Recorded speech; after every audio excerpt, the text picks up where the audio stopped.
अस्सलाम वालेकुम, कैसे हैं आप सब। उम्मीद है आप सब बिल्कुल खैर आफ़ियत से होंगे। आज का व्लॉग मैंने सुबह 8:30 बजे से शुरू कर दिया था। आज मैं कुछ जल्दी उठ गई थी, वरना मैं 9 साढ़े 9 10 बजे तक उठती। ये मेरे टाइम के मिनिमम टाइम है। मैं उठी तो मामा बर्तन धो रही थी, तो मैंने फटाफट से सालन गर्म करने के लिए रख दिया और साथ ही दूध गर्म करने के लिए रख दिया। दूध हम लोग रात को ही ले लेते, लेकिन ना रात को ले लेते तो दुकान पे ही पड़ा रहता है, तो वो मैंने रात गर्म नहीं किया, ऐसे ही फ्रिज में रख दिया था। फिर सुबह उठ के मैंने गर्म कर लिया। मैं बर्तन धोने के बाद आटा गूंदने लग गई थी। उसके बाद मैंने मैंने बर्तन उठाकर जगह पे रख दिए थे और दूध गर्म होने के लिए रख दिया था, और मैं उसको देख रही थी कि वो कहीं गिर ना जाए, क्योंकि मेरे चूल्हे पे दूध चाय इस तरह की चीज़ें बहुत जल्दी गिर जाती है और चूल्हा बहुत जल्दी गंदा हो जाता है इससे। तो मैं साफ़ ही साफ़ करती रहती हूँ ताकि वो जल्दी गंदा ना हो। मैं तौलिया गर्म करी थी और मैंने दूध पे नज़र टिकाई हुई थी कि वो नीचे ना गिर जाए, और जैसे ही मैंने उधर नज़र करी आटा दिखाने के लिए तो दूध नीचे गिरने लगा था। मैंने फिर पूरी तेज़ आंच कर दी थी दूध जल्दी से गर्म करके ना। फिर आंच बिल्कुल ख़त्म कर दी, मैं सब चूल्हा बंद कर दिया था। फिर ये चावल निकाल के लाई थी मैं फ्रिज से। मैंने कहा इतने से है, रात पुलाव भी बनाया था और तोरियाँ बनाई थी, तो मैंने कहा इसको भी गर्म करके ख़त्म करते। फिर मैं छत पे झाड़ू लगाने लग गई थी। छत पे रोज़ाना इतना गंद डल जाता है, क्योंकि छत खुली खुली सी है ऊपर अभी। तो क्या कहते हैं, रोज़ाना इतना ही गंद डलता है, नॉर्मल डेज़ भी हो या कोई कहीं कोई आया भी हो तो इतना ही गंद डलता है। फटाफट मैंने छत साफ़ करी। उसके बाद ये जूतियों वाला रैक है, जो आम पहनने वाली जूतियाँ होती है ना, इसमें रख देते। इसमें भी बहुत मिट्टी आई हुई थी, तो ये 3-4 दिनों से मैंने ऐसे साफ़ कर देती हूँ, लेकिन ये साफ़ नहीं हुआ था। फिर मैंने इसको भी साफ़ कर दिया था। मैंने कहा इसको भी साफ़ करके फिर बाकी काम करते हैं। इसको मैं साफ़ करी थी और इसमें बहुत मिट्टी थी। मैंने जल्दी से इसकी सफाई करी।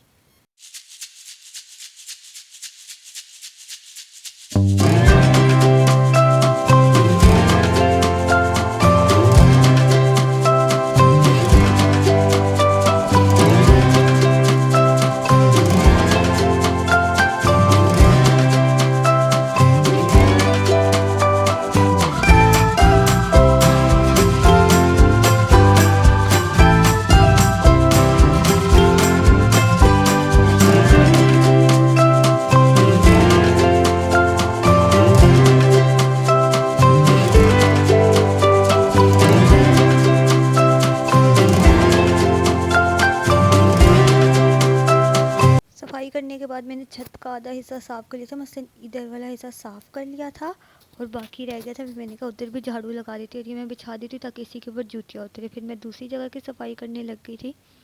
ये छत का दूसरा हिस्सा है, वहाँ पे क्या कहते हैं, यहाँ पे थोड़ा वहाँ पे फ़र्श नहीं डला हुआ, लेकिन इस जगह पे फ़र्श डला हुआ है। ये दूसरा हिस्सा है।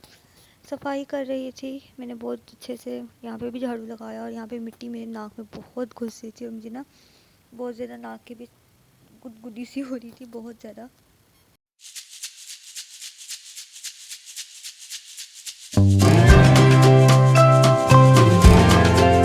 छत वगैरह साफ़ करने के बाद चावल गर्म थे, वो मैं ले आई थी, वो खाए। उसके बाद की गंदुम भी धो के रखी थी, 3 से 4 दिन हो गए थे, तो ये अभी तक सूखी नहीं है। फिर मामा सिलाई करने बैठ गई थी। मेरी बहन की कोई कमीज़ थी, मामा वो सीने बैठ गई, और फिर मैं रोटी पका रही थी, तो मेरी आपी ने कहा आज रोटी मैं पकाती हूँ, तो मैंने कहा चलो ठीक है। क्योंकि मैंने, मामा ने, मेरी बहन ने, छोटी बहन ने नाश्ता कर लिया था। ये लोग लेट उठे थे तो इन्होंने नहीं किया था। ये एक छोटी पतीली मेरी आपी की थी चाय की, ये हमारी, मेरी और नामा की थी, और ये नीचे अंकल आए थे पापा के फ्रेंड, उनको डाल के देनी थी। ये चाय के 2 बड़े कप मामा के और मेरे, वो आपी के, और ये केटली जानी थी नीचे चाय की, क्योंकि हमारे घर इस तरह ही होता है। क्योंकि अगर मैं और नामा नॉर्मल चाय पीते हैं, ज़्यादा दूध नहीं पीते, पापा दूध पत्ती बहुत तेज़ पीते हैं, इसलिए। और उसके बाद इनको नाश्ता दिया। उसके बाद मैंने पोने उबलने के लिए रख दिया। मैंने नमाज़ अदा करी ज़ोहर की, और मैं पानी भी उबलने के लिए रख चुकी थी। फिर मैंने आलू मेथी बनाना शुरू कर दी। मैंने कहा आलू मेथी बना लेती हूँ, और फिर साथ ही साथ मैं सूप भी बना रही थी। आलू मेथी और सूप बना रही थी। आलू मेथी मैंने बनाई थी, लेकिन ना कड़वी थी, पता नहीं क्यों इस दफ़ा आलू मेथी कड़वी निकली, बहुत ही कड़वी थी। फिर किसी ने खाई भी नहीं इतने शौक़ से, बस नॉर्मल सा, क्योंकि सालन दूसरा भी पड़ा हुआ था, फिर किसी ने वो ले लिया। उसके बाद मैं सूप बना रही थी। सूप मैंने पहले सोचा आलू मेथी बना रही थी, बाद में सूप की रेसिपी शेयर करूँगी। और ये आप ही स्पैगेटी बना रही थी, तो मैंने कहा लाओ तुम लोग स्पैगेटी भी वीडियो बना देती हूँ। तो ये आलू मेथी मैंने बहुत अच्छे से भूनी भी थी और धोई भी अच्छे से थी, पता नहीं क्यों ये कड़वी थी। और ये स्पैगेटी डालने लगे थे, तो मैंने कहा चलो मैं थोड़ी सी वीडियो बना देती हूँ तुम लोगों की।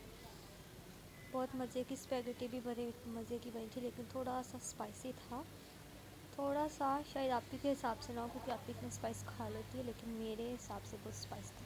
फिर ये सूप की रेसिपी थी। प्याज फ्राई करा, टमाटर डाले, हरी मिर्चें, काली मिर्चें, ज़ीरा, नमक और हल्दी डाली थी मैंने। इसको अच्छे से भुनाई करी, फिर मैंने बोटियाँ डाल के भुनाई करी। फिर मैंने इसके अंदर 3 लीटर पानी डाल दिया था। पानी अच्छे से बॉयल हुआ, फिर मैंने इसके अंदर दलिया डाल दिया था। दलिया डालने के बाद मैंने इस पहले पानी को अच्छे से पकाया, फिर दलिया डाला, वरना ना बीच में गिटली सी बन जाती है दलिए की।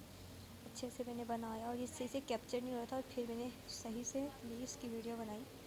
तो ये सही में दलिया उबलने के लिए, पकने के लिए रख दिया था मैंने। इसके ऊपर आधा ढक्कन दिया था, आधा नहीं दिया था।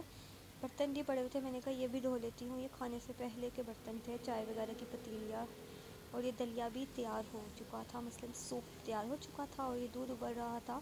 आज दूध जल्दी आ गया था दुकान से, तो नीचे दुकान में पड़ा रहता, फिर आते ही नहीं। फिर मैं रोटियां पकाने लग गई थी, सबकी एक एक रोटी, क्योंकि स्पैगेटी भी खाई थी और इन्हें सूप भी बना थी, तो मैं सबकी एक एक रोटी बना दी थी। अपने लिए वैसे मैंने नहीं बनाई थी, क्योंकि मुझे पता था बच ज़रूर जाएगी।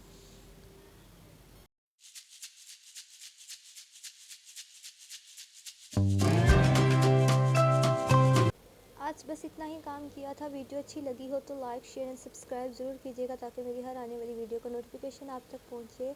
अपना ख्याल रखिएगा, फिर मिलेंगे। अल्लाह हाफिज़।